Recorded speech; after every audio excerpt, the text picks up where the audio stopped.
I got different kind of whoops that we recorded. I think that was their way of messaging between each other, because we believe there were 3 at our camp that night. They were actually doing this while we're outside the shelter. Normally they were not interact with us or make these sounds until we were inside the shelter, but this night was different. This was in 1974. It all began for us in 1971.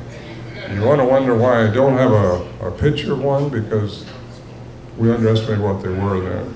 They could seem to be a step ahead of you when you try to trick them. You can't trick these things, at least we couldn't.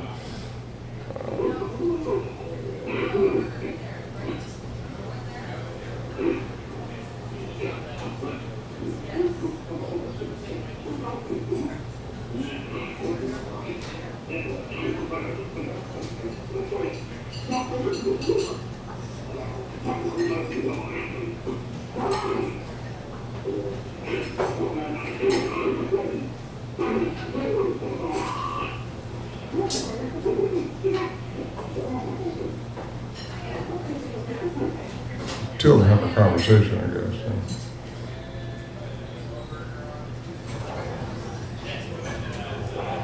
Oh, this one breathing. I think he had asthma, so I would threw that one in. So we don't know if they were trying to communicate, intimidate us, or they were just curious about us. Why they came into our camp, we don't know whether they figured we didn't shoot at them, or they were safe. They knew it was a deer hunting camp. It was always deer hung there the day after season opened, and it's quite a pristine area, very imposing to get to, like I say. So why they dealt with us, I don't know. Maybe just so I could share this with you today, I hope. Keep going. Okay, thank you, Toby. This is Alan Berry. That's he and I when we went into camp. His son took this picture. This was years ago, one of his last trips. And he was the investigative reporter we took to this camp to, and he went in under the pretense of Ivan Sanderson. I don't know if you've heard of him or not. He's a cryptozoologist who got a 23-page letter from Warren Johnson, the leader of our group, explaining what was going on in this camp. He thought it was a hoax, and he made that well known to a man named Peter Byrne out on the West Coast, who thought he might want to examine it. Peter also thought it was just somebody hoaxing him, pulling their legs, so he sent it down to Al Berry, who lived in Redding, California. That's Alan Berry. He was working for the Redding Central newspaper at the time. Came down very skeptical. He decided that, we decided we'd let him go in and check it out.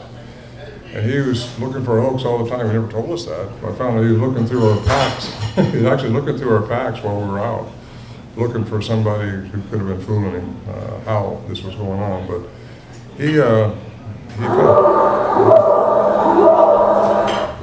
little loud, Toby. That works. Can you play it again? Play it again, Sam. Yeah, play it again.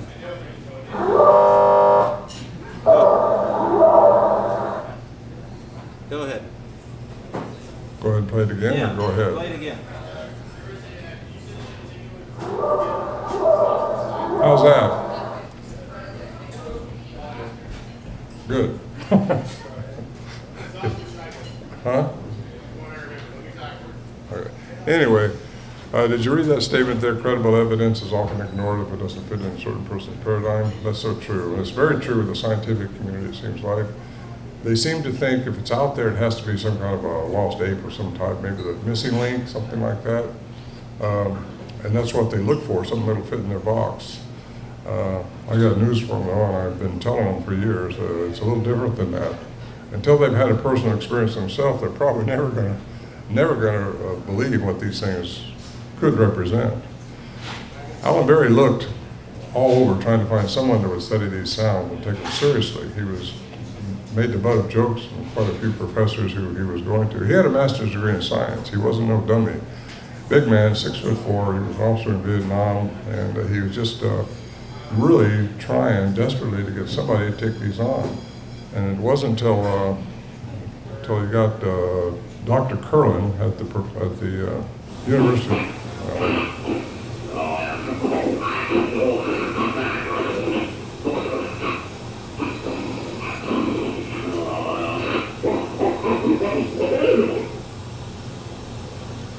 Anybody heard the term cognitive dissonance? No? Yeah, okay. Well, it's a mental conflict that occurs when beliefs or assumptions are contradicted by new information. And somebody say something? Oh, no. This is Professor Curlin's work. He studied the sounds for a year at the University of Wyoming, and that box you see in the middle is the average human sound range of what we talk in. And the sounds, just one little blurb that I'll play here, these sounds are in those little icons you see on the far left. And listen carefully to the very last of this. It sounds very human-like, and that's because those little dots are in the human range.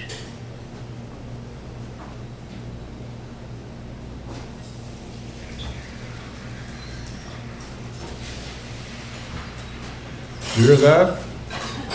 I didn't either.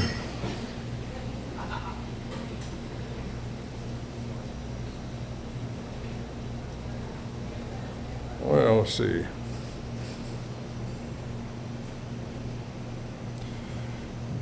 Anyway, trust me. Trust me. That's what it is. The sound, you may hear it in another link here in a minute, but got a little issue going on here with this thing.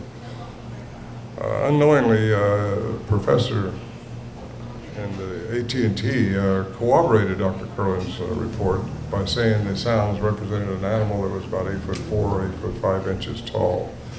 And his whole report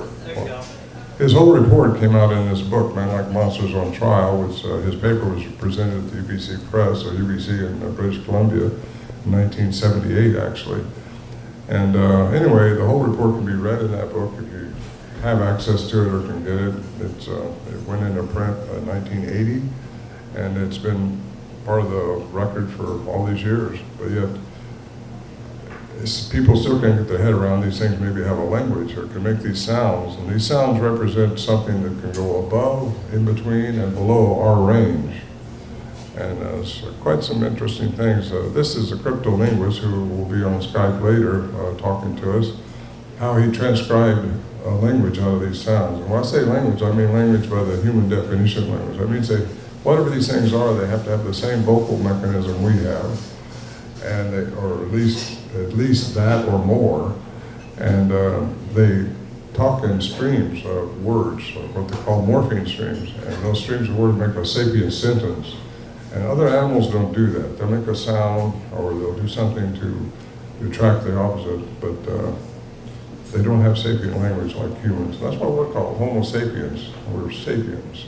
Homo sapiens sapiens, which means the wisest of the wise, which I question that, but that's what they say. Anyway, he's been vetted thoroughly. He's one of only a few in the world that could probably do this. He seeked us out. It's not a sin. It's not too many S's. Anyway, he came all the way up from Missouri, where he's teaching foreign languages after he retired from the military as a cryptolinguist. And he heard these sounds by accident and came out and interviewed me and Mr. Berry separately to find out the context of the sounds, what was going on, and took the original sounds back and studied them and made a statement that they have a complex language by the human definition language. That don't mean they're just communicating. That means they are thinking things through like we're supposed to do. And here's the catcher right here. I love this one. This is the third piece of evidence. Just came up in the last few weeks. This guy, Thinker Thunker. Everybody ever heard of that? He's on YouTube. Yeah. Catch it. Sierra Sounds. Thinker Thunker, Sierra Sounds. He does a 20-minute presentation on what he found in these sounds, which no one's done before like he did. He said and they do this several times throughout their vocalizations, in one sound they can make 5 octaves in one tone. And no human on this earth is supposed to be able to do that. No animal on this earth is supposed to be able to do that.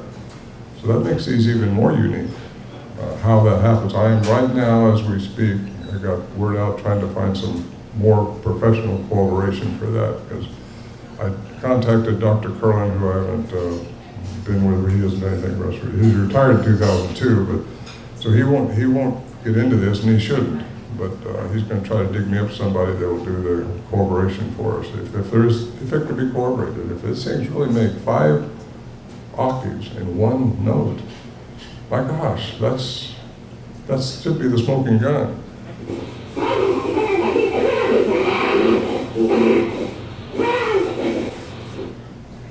Huh. I'd like to have that right outside your shelter. You don't know what to do. There's my smoking gun. I made that. I kind of like it. Anyway, everything, absolutely everything, has a vibrational frequency. And as I'm going to get into my newest book, The Quantum Bigfoot, because as you think, and as we sit here, we see and think we know everything we're seeing, but there's more going on than what we can see. Can you hear me? Okay. And anyway, we only see within a certain frequency, light frequency. How far? There's more going on. There's just so much more going on. Quantum physics was introduced about a little over 100 years ago, and it kind of takes over classical science, and that's what we're all been taught, Newtonian physics in grade school, really.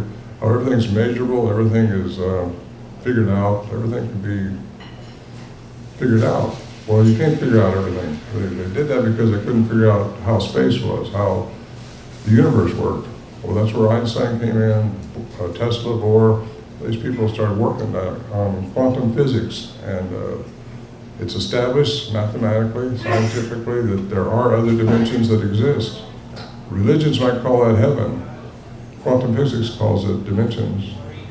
And it's kind of important to understand that there's other things going on that we don't see. There's another, I put the question out one time, somebody, if you think everything's measurable, like classical science says it is, tell me how far it is to the end of the universe. And nobody got back to me on that one. We think everything goes with our 5 senses, but we don't see everything that's out there. This is, that's me in a little sock hat. We all had sock hats back then, keep our heads warm, 8,400 feet in the Sierra Nevada mountains. It's really bright when the moon's out. It's also cold, and you can see the snow there. We was up there as much as we could get up there. Before the snow would take you out in the wintertime, you couldn't go back till spring. But I want to play this because this is a vocal interaction with me. Oh, by the way, we're going back to sock hats. If these things have sagittal crests, like, you know what sagittal crest is, the pointed head, maybe they thought we were their little brothers because we wore those sock hats like that. I don't know.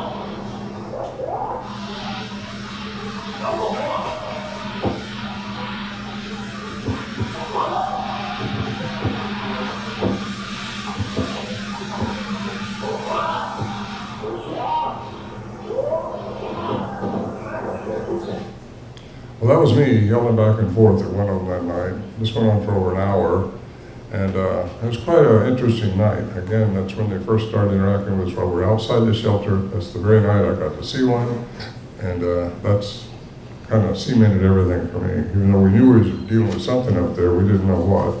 Still don't know what. But having language, by the human definition of language, implies sapience. I think I said that. If sapience is attributed to humans only, what could that mean? Could they be part human?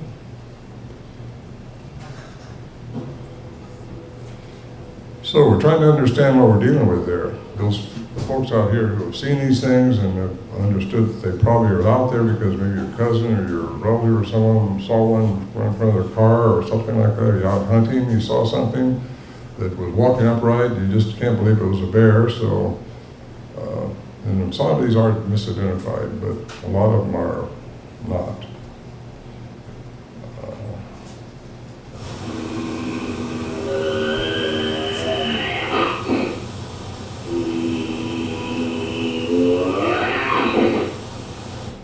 That's a little concerning.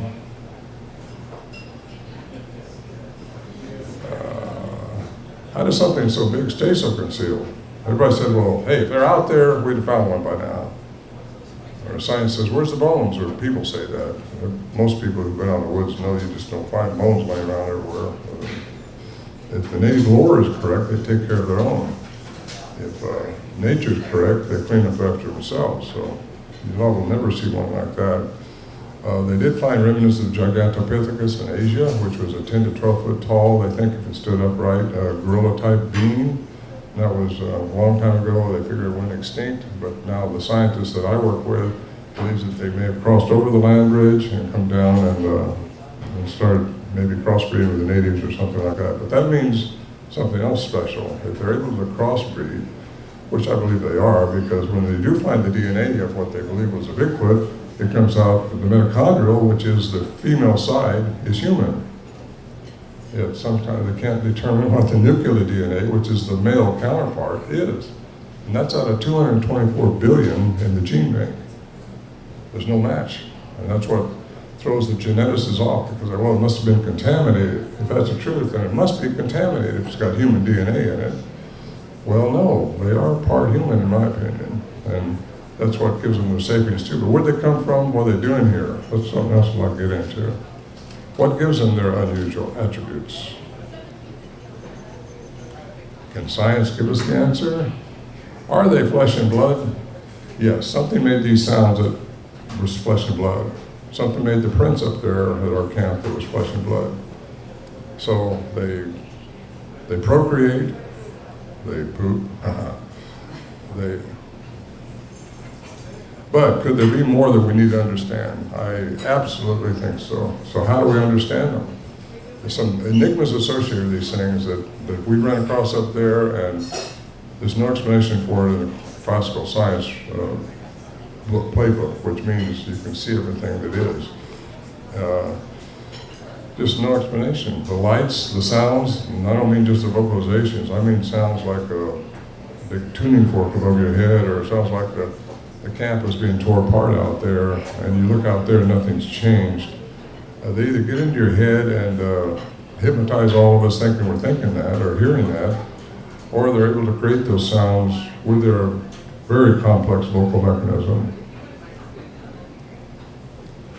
Science is built upon facts as a house is with stones, but a collection of facts is no more science than a heap of stones is a house.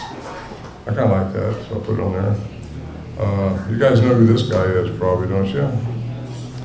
Stephen Hawkins, his ability to change. Can we all change what we think we know if we find out something new? I see one head shake, yes. Anybody else? Can anybody else change if you found out something new? Because this is maybe new to some of you. I mean, it's pretty complex when you really get into the depth of it, and what I think we've discovered and what I think I've discovered in my studies. I've been around the world. I've been in Nepal, I've been into Peru, I've been into Bolivia, I've been into Siberia, been around the world looking for anything that might associate with what we ran across here in the Sierra Nevada mountains and how it might associate. Because these things seem to be reported all over. They took me into Siberia, way back into a remote area, into a huge cave you could drive a truck into, so that they've been seeing the wild man, the Yeti, going in and out of there. Well, maybe there was tracks in there, but then when they take you to a spot like that, you really can't say 100% that they didn't create that. It's kind of a filming thing anyway. So we said 95% chance it was. It's just too hard to get to, really. It was quite a trip. This is classical science. Let me show you the difference here. It's just, show me the proof. You gotta have the proof. Most scientists, most people study with this method exclusively. They got to get a picture. They got to have proof. They got to have proof, which is wrong, but that's restricted as far as I'm concerned. One thing about classical science is based upon the claim that all reality is physical or material, and that's really not so true. It requires a body of evidence. It cannot be predicated on one's likes or dislikes. It cannot be founded on your beliefs or your disbeliefs. It must be proven by repeatable experiments. So that's classical science. And I ask you, are they being restricted by this method?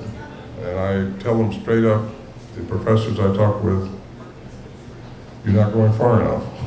But that's what they've been trained in. If they get out of that discipline, they lose their tenure, they lose their funding, so therefore they don't study this subject hard. There are a few that still do. What I like is what astronaut Edgar Mitchell said. He said, it takes classical and quantum sciences together to have clear perception. How many here are familiar with quantum physics? Uh-oh. Are you physicists? Anybody physicists? That was close. No, but physics, I'm not a physicist, but I've been delving into it for years and years now since I've been trying to find a science behind what went on up there, because some of the stuff just didn't make sense. The lights, the orbs, was up there a couple of years ago with my sweetheart over here, Carrie. Carrie, raise your hand. Yeah. She's the other part of what makes me happen. And we were camped out because the shelter's not there any longer. We had to take it down in 2015, but we had a little tent with an open top, or screened-in top, and we was laying there. I was sitting there, and she was there, and this elongated light, about this long, I tell people it looked like a Star Wars lightsaber, you know, those things, comes floating by our tent, about 40 feet above our tent, about 4 or 5 foot high, going between the trees. Now that's a little concerning too. You don't know what this thing is, but it's not normal. There's nothing up there that can do that we know of in our classical thinking. So, but strange things up there is not unusual. It's a very unique area in the Sierras. Anyway, you got to combine these two. You reach out to classical science as much as you can. If you can find a picture, great. If you can get tracks, great. If you can record the sounds, great. But it's got to go further than that because you still don't know what they are. And DNA is not giving us that. Quantum science is how all things in the universe work. That goes on with light, it goes on with time. We think time is yesterday, today, and tomorrow, but really in the quantum field of experience, time don't exist as we perceive it in our reality here. It's just not like that. But you can step out of that and you can do it within yourself. And we've been listening to and reading about a guy who teaches how to do this. He's a neophysicist, and he's a neuroscientist, I should say. You got the science behind you, how you can connect to the pineal gland, which is inside you, that's how you sense things. That's how you sense things. Sometimes you can read things, you can understand things. You don't know how the consciousness works. They still can't explain how consciousness works, but classical science will never explain that. It takes quantum science to explain it. This guy named Joe Dispenza, I want to say his name because I recommend his book to anybody here who hasn't read it already. It's just phenomenal. It'll explain to you in detail how our body can create things. We are born and made as creators in the image of God, I'll say, whatever God is. And as creators, we can create. I get all carried away with some of this stuff, don't I, sweetie?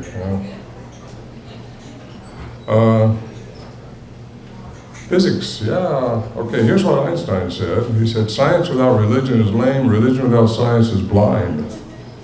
What does that mean? I think if he said it today, he'd say spirituality. I don't think he'd say religion, because religion's been taken they're in a box too. They got their thing made up. So I'm not against religion, but I'm for spirituality more than anything. I think we're all spiritual beings inhabiting a body. And this energy, which cannot die, according to Stephen Hawking, according to quantum physics, energy doesn't die, it goes somewhere else. It just transfers from one form to another. And if that's true, which it is true according to the math and quantum physics, then we go somewhere when you die. Go on, whatever that is. And anyway, I think he would say spirituality, not religion, just because of what they had in science in those days. They believed in God, but then Einstein said God doesn't play dice, he doesn't just roll up. But quantum field is the possibility of so many different things. You get into it. Oh, there it is. Science without religion is lame. Here's something Tesla said. What one man calls God, another man calls the laws of physics. Now it's Sunday, I'm not preaching to you here, so don't get the wrong idea. But I just wonder, and I believe, that quantum physics and spirituality are the same. You get into shamans, you get into what Christ was, the guy in the Bible, you know, and the mysteries that are contained in there, the miracles that were done through the laws of quantum physics. The laws that control the universe is quantum physics. And he said whatever he's doing, we can do. But I don't see anybody here, including me, that's walking on water yet, so just, we've got more to go, folks. Researching means looking at all the data available. And you gotta look at the history, you gotta look at evolution, native lore. I've looked into all these things extensively, and I just believe that an effective researcher does not selectively find reports that fit his or her paradigm, does not discredit others, keeps an open mind. Very important to have an open mind. Did everybody here have an open mind? Yeah! Thank you, thank you, thank you. 3, 4, 5 people do, okay. But not so open that your brains fall out, okay? You gotta keep that. Let's consider this. Over eons of time, history has been lost or changed. What once was known as truth became myth, and myth became proven as truth. I believe there's a core of truth to mythology, Greek mythology, and ancient text. By that I mean demigods, I mean fallen angels or aliens, whatever you want to call them. This is Native American lore. They say they live in 2 worlds. What could that mean? They live in 2 worlds. Do we live in 2 worlds, or just the one we see? Is there more going on that we need to know about ourselves? I think if we can learn more about ourselves, we can learn more about what these things are, because I can tell you this, they think that we think we're smarter than them. Because we thought we were. We tried to trick them, and you wouldn't believe how they can out-negotiate you. You can't go looking for them and make something happen. It just doesn't work that way. I've been doing this for 45 plus years now, and just, anyway, they also say spirit beings that can disappear. Can anything in physics cause something to disappear, go out of our light's perception? All these vibrational frequencies which exist out there that are outside of our perception. Yes, there's a lot of things outside of our perception, but it's all, we are at the very basic level energy. And that's what we are. That's fact. We're just all energy. We're in different forms, but we're energy. That energy cannot die, it can only change forms. So how can you change, if these things could disappear like the native lore says, and like so many people have reported to me over the years, which I used to just write off because I was in classical science only for a long time. I used to think these people are nuts. They got candles lit all over the place. No, let's get out of here. So anyway, if they can disappear, is there a science behind it? Al Berry, who had a master's degree in science, said if you're going to talk about this stuff, stay with science or you'll lose credibility. Well, so for years and years, we just talked about the stuff that we could explain classically. We didn't talk about the mysterious stuff that went on up there, and there's a lot more that happened than what I'm telling you here today. It just take forever. But a lot of people have experienced this stuff and they keep it behind themselves or keep it pinned in because they think somebody's going to think they're crazy. You might think I'm crazy. I don't care. You know, I'm just going to be who I am, and I've gone through this so many years. I just don't care. I'm going to tell you what it is. Is there a core truth in any of this stuff? I believe there is a core truth. Who what? Who said what? Oh, thank you. Anybody believe that story from the Bible? I do. You do? I believe it. Come on, you don't believe it? Well, I got a hand over there.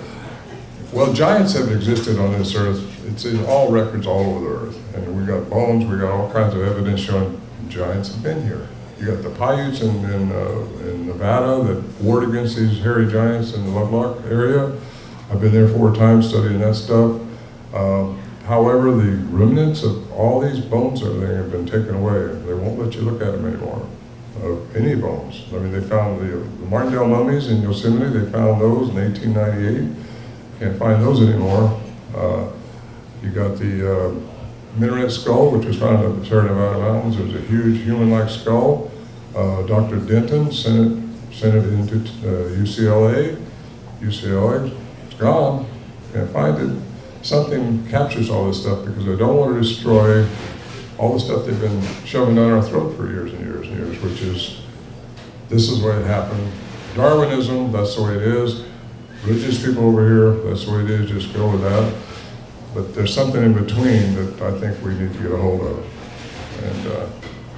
And anyway, is there a core truth? I think so. Is there alien intervention? Could there be? There's a lot of reports of people seeing UFOs and also seeing these things around them. So what's going on there? Is there, what type of beings are these things? There's a core truth to that. Okay, we're going to see if this next one works. Oh, it worked. At the most minute level of matter, the subatomic level, everything is energy. I said that a minute ago. It's vibrating at different frequencies. So if you can tune into the frequency of anything, you can become one with it. And that may be saying a lot right now, but it's how things work. It's how these people do their miracles. You can tune into things, and this Joe Dispenza book called, what's it called? Becoming Supernatural. He's got the science behind how we can do that as people. You don't get anything else, get that. You can buy it now in audio form, so you can listen to it, and it's just a great thing to hear, because you finally got how that stuff works and how we can become Christ taught us to become, which was supernatural. It seems supernatural. It's just natural if you get into it. But again, these things that adapt into those things, if they have alien parts to them on the nuclear side, the male counterpart, if that's happened in ancient texts, like the crossbreeding with the humans to create corrupt a human genome, which we're supposed to be from a pure race. That's why the flood happened, all that stuff. However, the Nephilim, which were the giants in the old, were produced by fallen angels or aliens.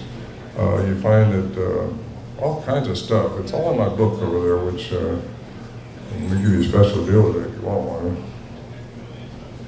My perspective. How am I doing on time, Toby? You're good. Keep going. I'm done. No. My perspective is this.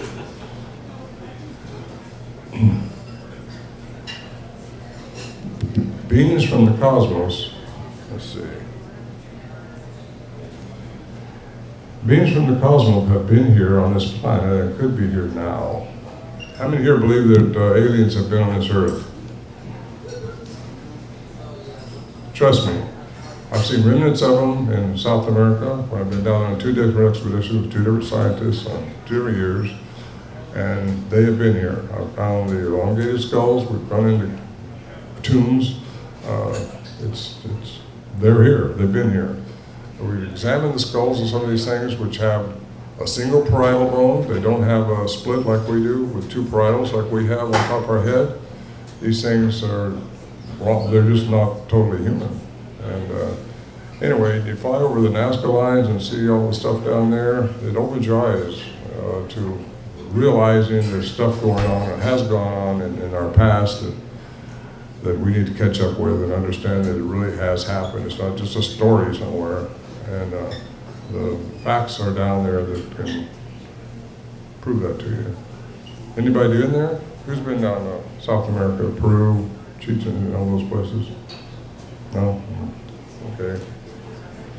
I could say anything, you wouldn't know the difference, huh? It's been written that they crossbred with the humans, and that's been written in biblical texts. It's been written in Greek mythology, Hebrew mythology, demigods they were called. And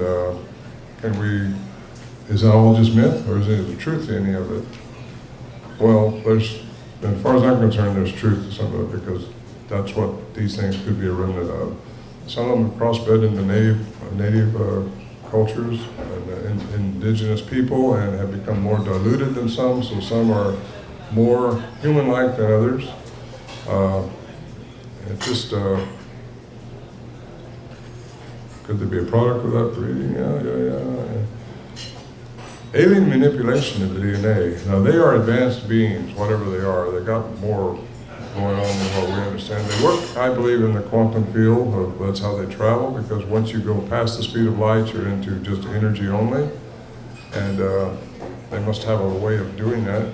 By the way, your thoughts can go faster than the speed of light, because Einstein said nothing can go faster than the speed of light. He's talking about matter, physical things. Nothing can go faster than light, because once it does, it turns into just pure energy. That's what we're going to turn into when you pass on to something else. You hope. And all these reports of are they able to disappear? Well, I had for years heard people talk about how they follow those tracks, and the tracks just stop. And they can't figure out where they went. And this is on the beach in the sand, no tide, no nothing of that stuff. Just all of a sudden the tracks stop. Well, a lot of researchers will just write a report off like that and say, well, there's nothing to it because it just couldn't disappear, so they must have hoaxed the tracks. Well, they can do that. They can change their energy into matter, their matter into energy. Somehow they know how to do that. I think that attributes are given to them by their creator, whoever messed around with the DNA of a primate here and caused these things to exist. It's just my opinion, but I think it's got some basis. Yeah, that's why I said, could their vocal range create a vibrational frequency that would cause them to go out of our perception? Because we only perceive, like I say, a certain frequency, and it's called light. Light has its frequencies. You get out of that and things exist. Even dark matter is, all the space you think was empty, you've been taught was just empty space between the planets. It's not empty, it's dark matter. According to Stephen Hawking and other physicists, energy is full of energy vibrating at different frequencies. So could that be where you go until you find another spot? I don't know. This is fun, isn't it? Some may want to help us, but some may not want to help us. Because I think that they are different, and I don't mean different by some are good and some are bad, like that, not restricted like that.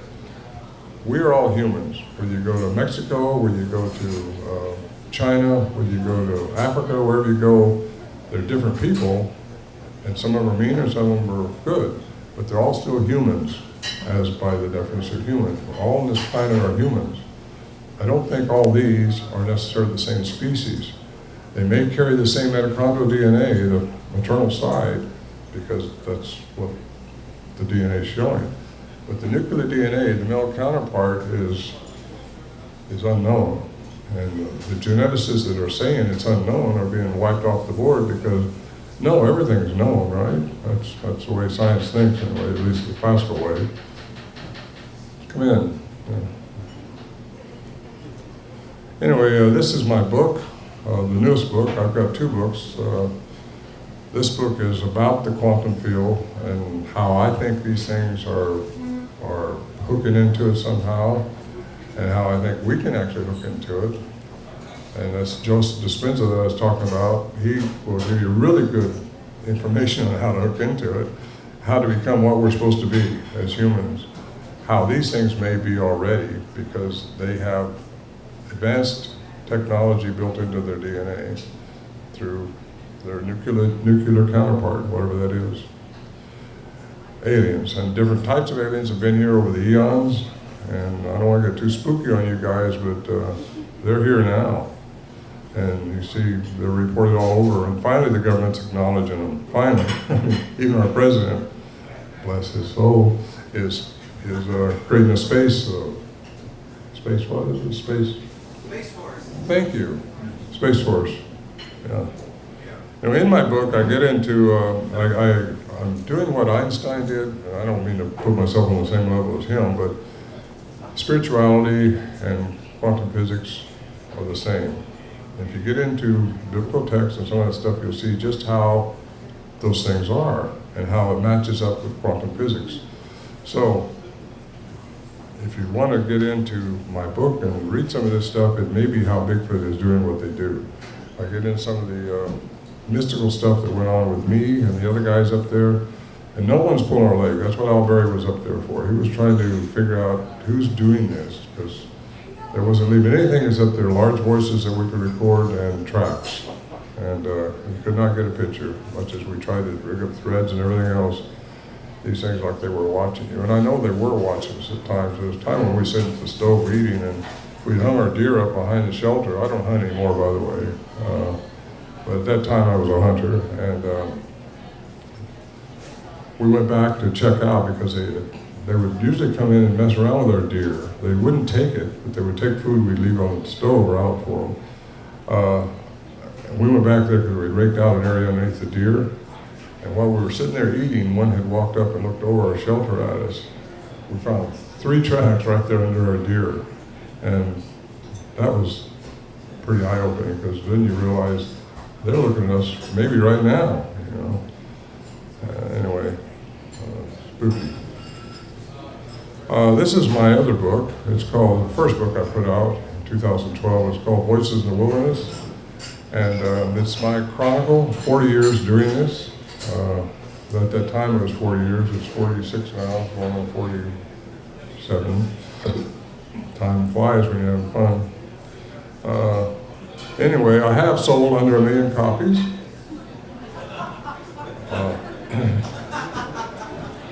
But it is my chronicle. It's what I went through. It comes with a CD, by the way.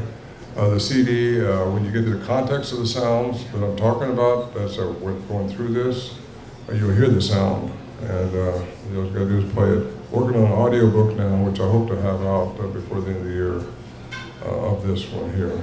The quantum physics I haven't even started on yet with an audio book, because I gotta have different Russian voices and physicists with accents and all that kind of stuff chiming in with it to make it sound like I want it to sound. So anyway,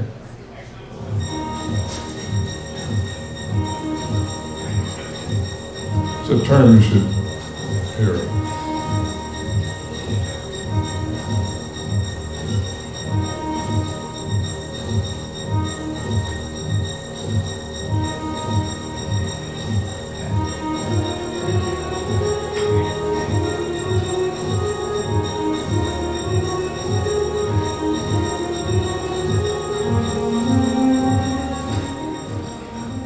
Well, that is my presentation.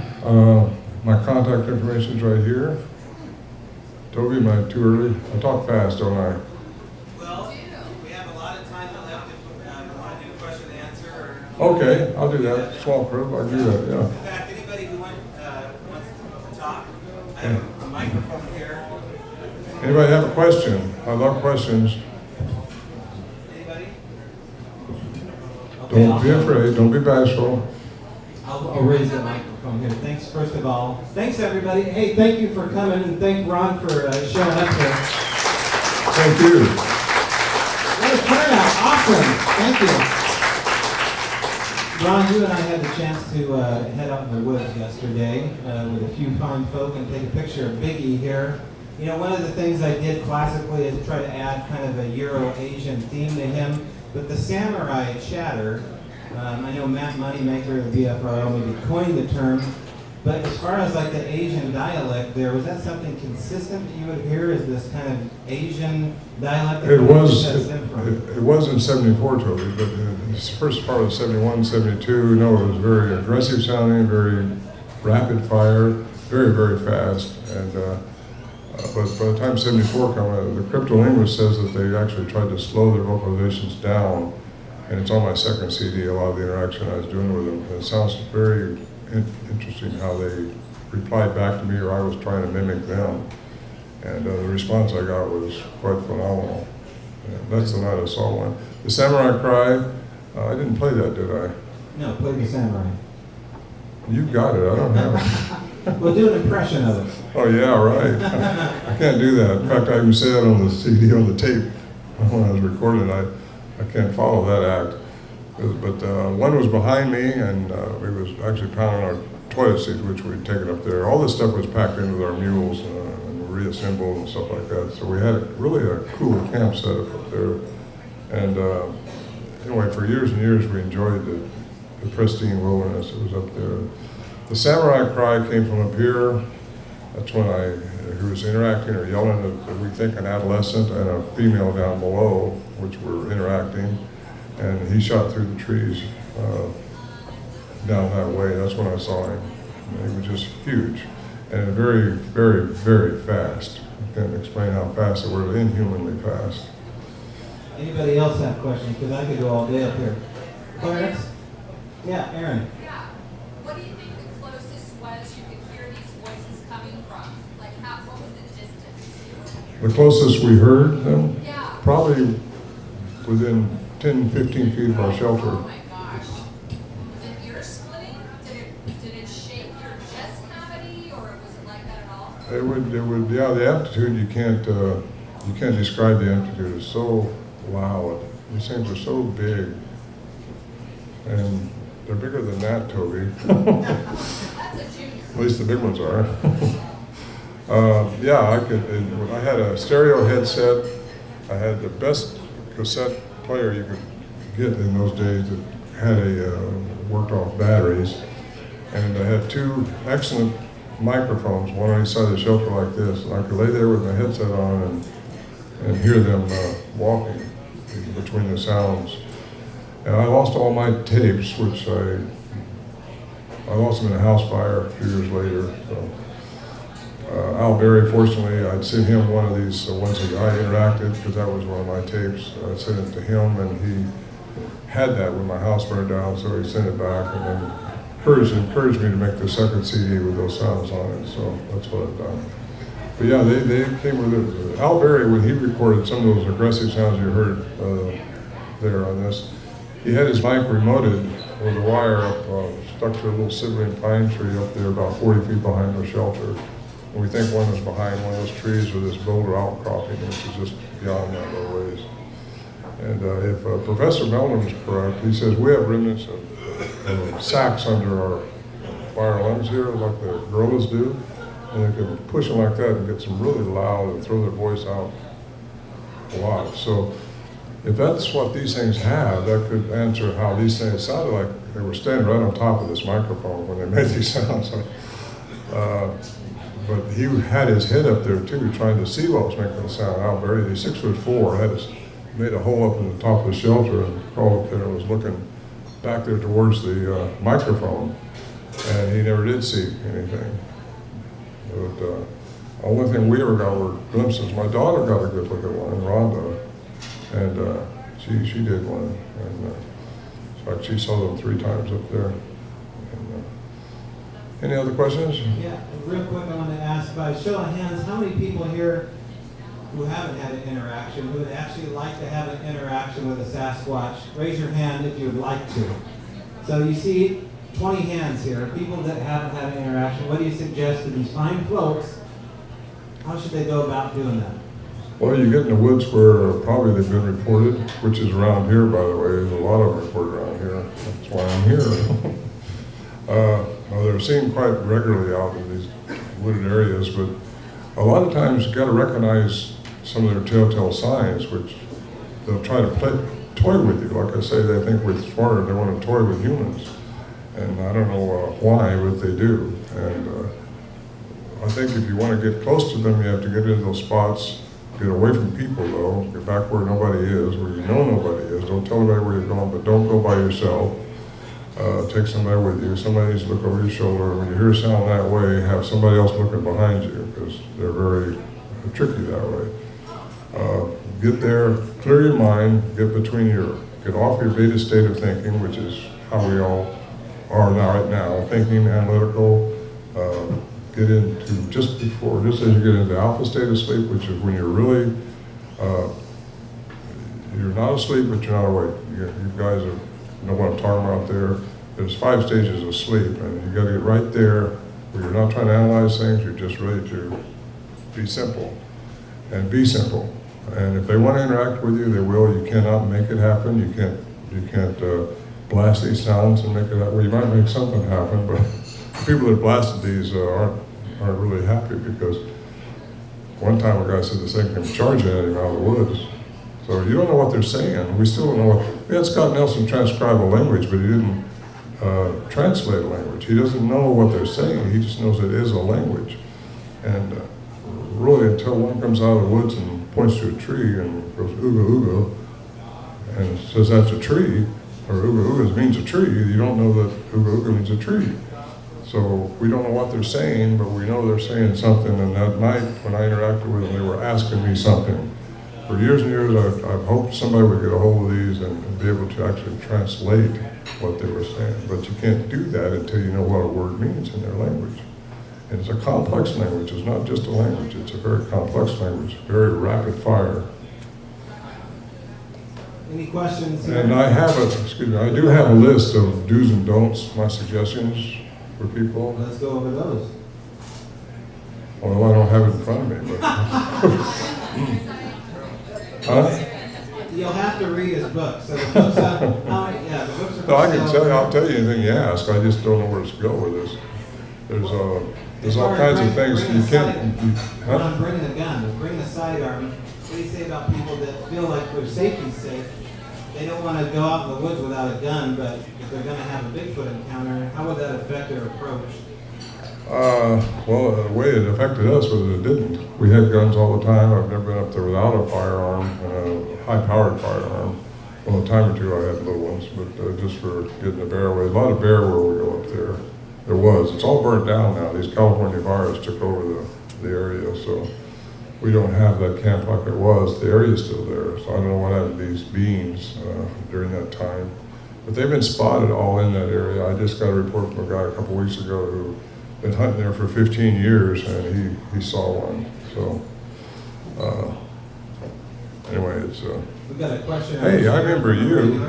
Here, go ahead. Hold the mic so everyone can hear. You know, I was just saying, there's so much clear cutting also going on, and how's that might be affecting them. The fear? Yeah, clear cutting, as well as the fires, you know. Well, you got to get past the fear factor because you can't help but trigger that a little bit because you don't know what you're dealing with yet. There's been a lot of reports of these things taking people. No, Ron, he's talking about clear cutting the forest. How is that Clear affecting- cutting? I think that's kind of a lot. Clear cutting, there's something going on with trees. These things don't like you to disturb the trees like that. Clear cutting, there's a lot of reports of these things being seen around where they're doing logging in this area, in different areas. And I'm a pilot, and when I was flying back and forth from California to Washington, it looked like a checkerboard out there. You fly over Oregon, Washington. California don't clear cut. Clear cutting, well, trees in general. There's a whole theory about trees and these things, which if they can transform out of matter into energy, they've got to have energy to maybe bust back in. And sometimes the tree knock you hear, like the one I heard in 2011 when I was up there, was like a gunshot going off right outside where I was.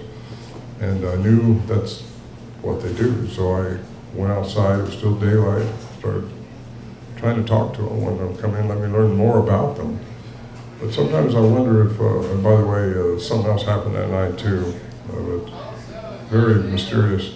But the tree thing is quite unique. There's some people that suggest, they don't suggest, they say emphatically that these things are re-energizing in trees. And if that's the case, that would cause them to be really hooked into the trees, right? Yes. Hi. Hello, everybody. I'm Tony. Hi, Tony. Are you going to sing for us, Connie? Yes. I want to tell a story that happened to me and my husband and dad maybe about a month ago. Yeah. We were out in the Oxbow. I don't know if anyone knows that stretch of woods out there. Yeah. And we were sitting there. Joey was playing guitar, and we had my dog with us, and we hear the sound, and it's maybe 200 yards. And forgive my impression, but here it goes. It was something like, and it was, the pitch never faltered, all the same pitch every time, a little bit difference in the distance of what it did, but that same little rattle at the end. And it was a massive animal. We could feel it in our chest, like you could feel the noise of it. It did it maybe 7 times in a row. And my dogs who are normally protectors, were just standing there and they were alert but not barking. We're like, so. Another story is that my dad's best friend is a paid cougar trapper. So I'm saying, Dad, is it a cat? Is it a cat? Because he knows every sound that animal's gonna make. And he just like completely checked out. He's like, all right, so what I'm gonna do now is I'm gonna load this gun so that we all know. And he won't answer me if it's a cat or not. And then I think maybe after about 7 times we heard it in the one spot, it was all of a sudden 300 yards this way and closer. And it was the same sound. And so at this point, which is why I'm glad we talked about guns too, I told my husband to go ahead and fire the gun because I was worried about my dog and the cougar. And then we never heard it again, of course. We fired into it in a basement, not out into the woods, which was somewhere we would shoot anything. But that's my Bigfoot story. All right.